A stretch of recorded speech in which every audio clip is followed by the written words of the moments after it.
12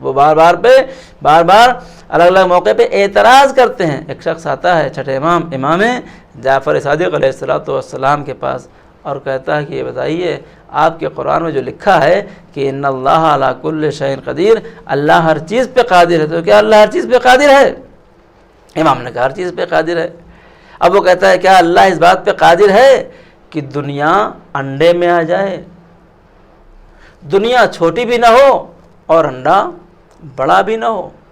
اچھا، اب ظاہراً اس نے خاکم بدہن امام کو پھنسا دیا کہ اگر امام کا یہاں قادر ہے تو یہ کون سی عقل ماننے کو تیار ہے کہ دنیا انڈے میں آ جائے گی؟ تو کوئی نہیں سمجھ سکتا. اگر کہ اللہ قادر نہیں ہے تو خدا نخواستہ قرآن کی آیت جھوٹی ہے. لیکن وہ کس سے مخاطب ہے؟ وہ اس سے مخاطب ہے کہ جو معدن العلم ہے، جو علم کا خزانہ ہے.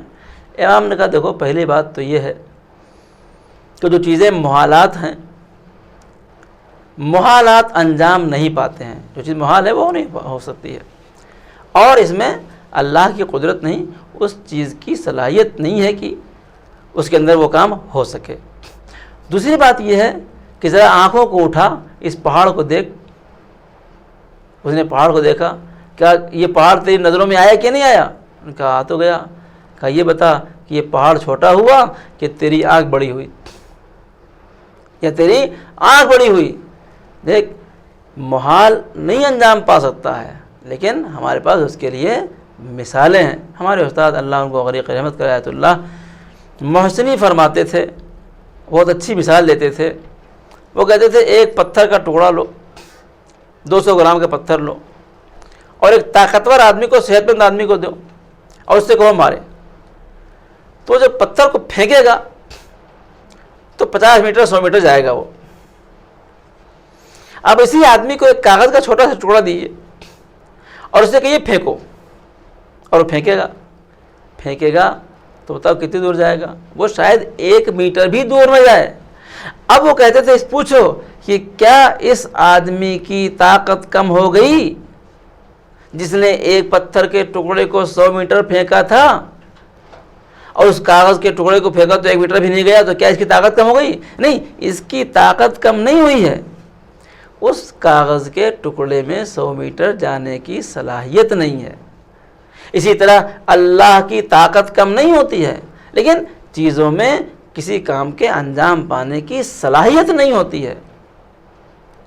دنیا میں صلاحیت نہیں کہ وہ انڈے میں آ جائے، ورنہ اگر صلاحیت ہو تو اللہ بھی کر سکتا ہے. لہذا ہم جب کہتے ہیں ان اللہ علی کل شیء قدیر، تو اس کا مطلب ہوتا ہے اللہ ہر چیز پہ قادر ہے، لیکن محالات پر قادر نہیں ہے. لہذا ہم اس بات کو دھیان رکھیں کہ اللہ ہر چیز پہ قادر ہے. ان اللہ علی کل شیء قدیر، اللہ ہر چیز پہ قادر ہے. جب اللہ ہر چیز پہ قادر ہے تو اللہ کچھ بھی کر سکتا ہے. اللہ اس بات پہ قادر ہے کہ وہ فرعون جو موسیٰ کے قتل کے در پہ تھا، جس نے موسیٰ کے چکر میں ہزاروں بچوں کو قتل کر دیا، وہ اللہ اسی موسیٰ کو اسی فرعون کی گودی میں پروان چڑھا سکتا ہے. اللہ اس بات پہ قادر ہے. اللہ جو اس بات پہ قادر ہے، اللہ ہر چیز پہ قادر ہے، تو انسان جب ہر چیز پہ قادر ہونے کو سمجھے گا، اللہ کی قدرت کو سمجھے گا، اس کے اقتدار کو سمجھے گا، اس کی وسعت مطلقہ کو سمجھے گا، تو پھر اس کو اللہ پر اعتماد بڑھے گا. دیکھیے، اللہ پر ایمان کے لیے بہت سی چیزوں کی ضرورت ہوتی ہے. اعتقادات، ایمان کا مرحلہ کیسے بڑھتا ہے؟ ہم بہت موقع پہ خدا کے بارے میں نہیں سوچتے ہیں. ہمارے پاس ایک بڑی مشکل یہ ہے کہ ہمارے درمیان بہت موقع پر خدا کے بارے میں گفتگو نہیں ہوتی ہے، اللہ کے بارے میں باتیں نہیں ہوتی ہیں. ہم سوچیں اس دنیا میں، شاعر کیا کہتا ہے، ہر سنگ میں شرار ہے تیرے ظہور کی، موسیٰ نہیں جو سیر کروں کوہ طور کی. اگر انسان خدا تک پہنچنا چاہے تو پتھر کا ایک چھوٹا سا ٹکڑا بھی خدا تک پہنچنے کے لیے کافی ہے، اور اگر نہ پہنچنا چاہے تو انبیاء کے ہاتھوں پر دیکھنے کے بعد معجزات، پھر بھی ایمان نہیں لا سکتا. چاند کے ٹکڑے دیکھ کر بھی ایمان نہیں لائے گا، سنگریزے کو کلمہ پڑھتے ہوئے دیکھ کر بھی ایمان نہیں لائے گا. لہذا ان اللہ علی کل شیء قدیر کا مطلب یہ ہے کہ جب انسان ان آیتوں کو پڑھے تو اس کے ایمان میں اضافہ ہو. اللہ اس بات پر قادر ہے، اس بات پر قادر ہے کہ فرعون کو غرقاب کر دے، وہ پانی جو انسان کی زندگی کا باعث ہوتا ہے کہ انسان اگر پانی نہ پیے تو مر جائے گا، اللہ اسی پانی میں فرعون جیسوں کو غرق کر کے ختم کر سکتا ہے۔ وہی خدا جو موسیٰ کو فرعون کی آغوش میں پال سکتا ہے، وہی خدا جناب ابراہیم کو بھڑکتی ہوئی آگ سے زندہ و سلامت باہر نکال سکتا ہے۔ یہ مثالیں ہمارے پاس اس قدر موجود ہیں۔ وہ انبیاء تھے تو اس کا مطلب کیا ہے؟ خدا صرف انبیاء کے ساتھ ہے؟ نہیں، ان اللہ معکم، قرآن کی آیت ہے کہ اللہ تمہارے ساتھ ہے، اللہ انسانوں کے ساتھ ہے۔ اللہ کہاں ہے؟ ماہ مبارک رمضان چل رہا ہے، ماہ رمضان کی قرآن مجید میں آیت تلاش کیجئے، یا ایھا الذین آمنوا کتب علیکم الصیام کما کتب علی الذین من قبلکم لعلکم تتقون۔ اسی سلسلے کی آیت پڑھتے پڑھتے آپ آگے بڑھیے، وہاں پہ نیچے لکھا ہے کہ اے میرے نبی اذا سألک عبادی عنی فإنی قریب، جب میرے بندے تم سے میرے بارے میں سوال کریں کہ میں کہاں ہوں تو ان سے کہہ دو کہ میں قریب ہوں۔ میں تم سے، یہ اللہ تعالیٰ اپنا ایڈریس بتا رہا ہے کہ اللہ ہے کہاں، کہہ دو کہ میں تم سے انی قریب، میں قریب ہوں، اجیب دعوت الداع اذا دعان، جب مجھے کوئی بلاتا ہے نا تو میں اس کی دعوت پہ لبیک کہتا ہوں۔ اللہ اکبر، اللہ قریب ہے۔ آج مشکل یہ ہے کہ چونکہ خدا کی معرفت نہیں ہے، اس لیے ہمارا مال ہم سے قریب ہے، ہماری آل ہم سے قریب ہے، ہماری پراپرٹی ہم سے قریب ہے، اعزاء و اقربا ہم سے قریب ہیں، رشتے دار ہم سے قریب ہیں، احباب ہم سے قریب ہیں، سماج کی چیزیں ہم سے قریب ہیں، لیکن قریب کیا نہیں ہے؟ قریب خدا نہیں ہے۔ ٹھیک، اور قریب، یہ تو قریب ہے، عربی میں دو لفظ ہے، ایک لفظ ہے قریب اور ایک لفظ ہے اقرب۔ اقرب وہ لفظ ہے جس سے قریب اور قریب تر کا تصور ممکن نہیں ہے، جیسے اللہ اکبر، اللہ سب سے بڑا ہے، یعنی اب اس سے بڑا کسی کے ہونے کا تصور نہیں ہے۔ یہاں کے اوپر اللہ تعالیٰ نے فرمایا کہ ان سے کہہ دیے کہ انی قریب، میں بندوں سے قریب ہوں۔ اور ایک دوسری آیت میں اللہ تعالیٰ کیا فرما رہا ہے؟ اللہ تعالیٰ فرماتا ہے کہ وَنَحْنُ أَقْرَبُ إِلَيْهِ مِنْ حَبْلِ الْوَرِيدِ، میں تمہاری رگِ گردن سے زیادہ اقرب، قریب تر ہوں۔ لیکن مشکل کیا ہے؟ مشکل یہ ہے کہ ہم دنیا کی ان تمام نئے رنگیوں میں گم ہیں، ان تمام چکا چوند میں ہم گم ہیں اور ہمیں خدا نہیں ملتا ہے۔ وہ لوگ جنہیں خدا مل جاتا ہے ان کے مرتبے سوا ہو جاتے ہیں۔ بہت اچھی بات کسی نے کہی کہ خدا کیا ہے؟ ہر ایک کو خزانہ چاہیے نا۔ امام حسین نے کیا فرمایا؟ امام حسین علیہ السلام نے میدان عرفات میں ٹھہر کے یہی تو کہا تھا کہ ماذا وجد من فقدک وما الذی فقد من وجدک، کہ وہ جس نے تجھے پا لیا اس نے کھویا کیا، اور جس نے تجھے کھویا اس نے پایا کیا۔ اے عزیز، اس ماہ مبارک رمضان میں، یہ اللہ کا مہینہ، پیغمبر اسلام نے ماہ رمضان شروع ہونے سے پہلے کیا فرمایا؟ قد اقبل الیکم شہر اللہ بالبرکۃ والرحمۃ والمغفرہ، تمہارے سامنے بالکل آ گیا، کیا آ گیا؟ شہر اللہ آ گیا۔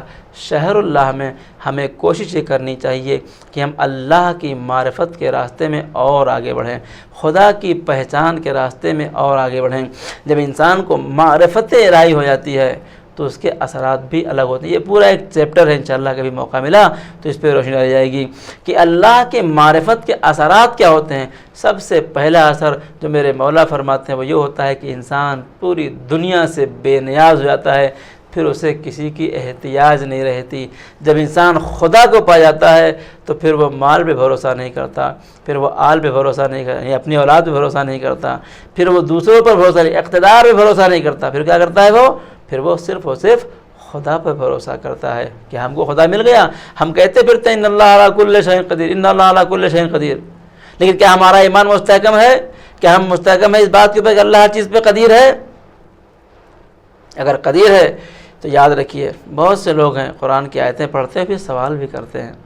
مثلا ہمارے امام، آخری امام زمانہ عجل اللہ تعالیٰ فرجہ شریف، شیعہ تاریخ کے حساب سے ہمارے امام کی ولادت سن 255 ہجری میں سامرہ میں ہو چکی ہے، اور آپ سن 260 ہجری میں امام حسن عسکری علیہ السلام کی شہادت کے بعد آپ پردے غیب میں چلے گئے ہیں۔ اور آج بھی آپ زندہ و سلامت ہیں۔ انشاءاللہ امام کا ظہور بہت قریب ہے۔ میں اس درس کے حوالے سے اپنے تمام ناظرین سے ریکویسٹ کرتا ہوں کہ پلیز خود کو پا لیجئے، ہوش میں آئیے، امام کا ظہور بہت نزدیک ہے، کبھی بھی امام کا ظہور ہو سکتا ہے۔ اپنے کو تیار رکھیے امام کے ظہور کے حالات کے لیے، اپنے کو امام کے سامنے پہنچنے کے لیے تیار رکھیے۔ تو 260 ہجری میں ہمارے امام پردے غیب میں چلے گئے، اب اس کے بعد امام زندہ و سلامت ہیں، کہاں ہے کسی کو نہیں پتہ ہے، ہو سکتا ہے ہمارے شہر میں ہوں، ہو سکتا ہے ہمارے علاقے میں ہوں، ٹھیک ہے۔ تو اب لوگ کہتے ہیں ایسے کیسے ہو سکتا ہے کہ آدمی 1200 سال سے اوپر ہو گئے، 1200 سال زندہ رہے، ممکن ہے کیا؟ اچھا، ہماری روایت کے مطابق انشاءاللہ امام جب ظہور فرمائیں گے تو وہ 40 سالہ جوان کی طرح ہوں گے۔ تو لوگ پھر آنکھیں کھل جاتی ہیں، ایسے کیسے ہو جائے گا کہ ایک آدمی 1200-1300 سال زندہ رہے اور 40 سالہ جوان رہے؟ اے عزیز، انہیں کچھ کہنے کی ضرورت نہیں ہے۔ اگر آپ مسلمان ہیں، اگر آپ قرآن پہ اعتقاد رکھتے ہیں، اگر آپ آیات کو مانتے ہیں تو آپ یاد رکھیے کیا پڑھتے ہیں؟ ان اللہ علی کل شیء قدیر، اللہ ہر چیز پر قادر ہے۔ جو خدا انسان کو عدم سے وجود میں لانے پہ قادر ہے، وہ خدا اس بات پر قادر ہے کہ اپنی آخری حجت کو 1200 سال زندہ سلامت بھی رکھے اور 40 سالہ جوان بھی رکھے، اس لیے کہ یہ چیز محال نہیں ہے، یہ اللہ کی قدرت سے خارج نہیں ہے۔ اب میں اس درس کے آخر میں آپ سے بیان کرنا چاہتا ہوں کہ اگر کوئی آپ سے کہے کہ کیا ایسا ہو سکتا ہے تو آپ اس کو یہ آیت سنائیے، ان اللہ علی کل شیء قدیر، کہ اللہ ہر چیز پر قادر ہے۔ جب اللہ ہر چیز پہ قادر ہے تو اللہ اس بات پر بھی قادر ہے کہ اللہ کیا کرے؟ اللہ اپنی آخری حجت کو زندہ و سلامت رکھے اور جب ظہور کرے تو وہ 40 سالہ جوان جیسے ہوں۔ یہ ایک آیت ہمارے امام کے سلامتی کے لیے بہت بڑی دلیل ہے۔ اگر ہم کہتے ہیں نہیں اللہ قادر نہیں ہے تو پھر اللہ کی قدرت کے منکر ہو جائیں گے۔ لہذا ہمارا جب یہ ایمان ہے کہ اللہ ہر چیز پہ قادر ہے تو اللہ اس بات پر بھی قادر ہے۔ جو اللہ اس بات پہ قادر ہے کہ جناب عزیر کو 100 سال تک مردہ کرنے کے بعد زندہ کرے، جو خدا اس بات پہ قادر ہے کہ اللہ کہ عزیر کے گدھے کو 100 سال مردہ رکھنے کے بعد پھر زندہ کر دے، جو اللہ اس بات پہ قادر ہے کہ عزیر کے کھانے کو 100 سال بعد بھی تر و تازہ رکھے۔ آپ قرآن پڑھتے ہیں، جناب عزیر کے قصے کو پڑھیے، جناب عزیر کے قصے میں لکھا ہے کہ جناب عزیر کو اللہ تعالیٰ نے موت دے دی، 100 سال تک مرے رہے، جب زندہ ہوئے تو کہا فنظر الی حمارک، اپنے گدھے کو دیکھو، فنظر الی طعامک، اپنے کھانے کو دیکھو۔ گدھے کو دیکھا تو سڑ گل گیا، کھانے کو دیکھا تو تازہ ہے۔ 100 سال مرے رہے، زندہ ہوئے تو گدھا سڑ کے ختم ہو گیا تھا، کھانا ترو تازہ تھا۔ جو خدا 100 سال تک تھوڑے سے کھانے کو ترو تازہ رکھ سکتا ہے، کیا وہ خدا ہمارے امام کو 1200 سال 1300 سال زندہ سلامت اور جوان نہیں رکھ سکتا؟ آپ کے پاس بہت بڑی آیت ہے، کیا؟ ان اللہ، اچھا اس کے لیے تو کسی کو آپ کو یہ بتانے کی ضرورت نہیں کہ فلاں سورہ میں فلاں پارے میں اتنی 13 مرتبہ بیان ہوئی ہے اور اتنی مشہور ہے کہ کوئی اس آیت کا انکار نہیں کر سکتا۔ اے میرے عزیزوں، میں امید رکھتا ہوں کہ ہمیں ان قرآن کی آیتوں کے ذریعے سے نور ایمان ہمارے دلوں میں منور ہوگا، اس کی روشنی ہمارے دلوں کے اندر بڑھے گی اور ہمیں خدا کی معرفت، اپنے اہل بیت کی معرفت میں ان قرآن کی آیتوں سے مدد ملے گی۔ خدا سے دعا ہے پالنے والے اس ماہ مبارک میں ہمیں کثرت سے قرآن مجید پڑھنے کی، اس کے معارف کو سیکھنے کی اور اس پر عمل کرنے کی توفیق عطا فرما۔ خداوندہ تو یا رحمت کا واسطہ ہے، اس قرآن کی تلاوت، اس کی تفسیر اور اس کے مطالب اور اس پر عمل کے ذریعے سے ہمارے دلوں کو منور فرما، ہماری قبروں کو منور فرما۔ خداوند تو یا رحمت کا واسطہ ہے کہ ہمیں ان لوگوں میں شمار فرما جو قرآن سے متمسک ہوتے ہیں۔ خداوندہ ہمیں اہل بیت سے متمسک ہونے والوں میں شمار فرما۔ خداوندہ یا من یقبل الیسیر و یعفو عن الکثیر اقبل من الیسیر واعف عن الکثیر، اے وہ ذات جو تھوڑے سے عمل کو قبول کر لیتی ہے اور بہت سے گناہ کو معاف کر دیتی ہے، پالنے والے ہمارے تھوڑے سے عمل کو قبول فرما اور ہمارے بہت سے گناہوں کو معاف فرما۔ خداوندہ ہمارے اعمال سے ہمارے امام کے قلب کو راضی خوشنود فرما۔ خداوندہ ہمارے امام کے ظہور میں تعجیل فرما اور ہمیں ان کے اعوان و انصار میں شمار فرما۔ ربنا تقبل منا انک انت السمیع العلیم۔ والسلام علیکم ورحمۃ اللہ وبرکاتہ۔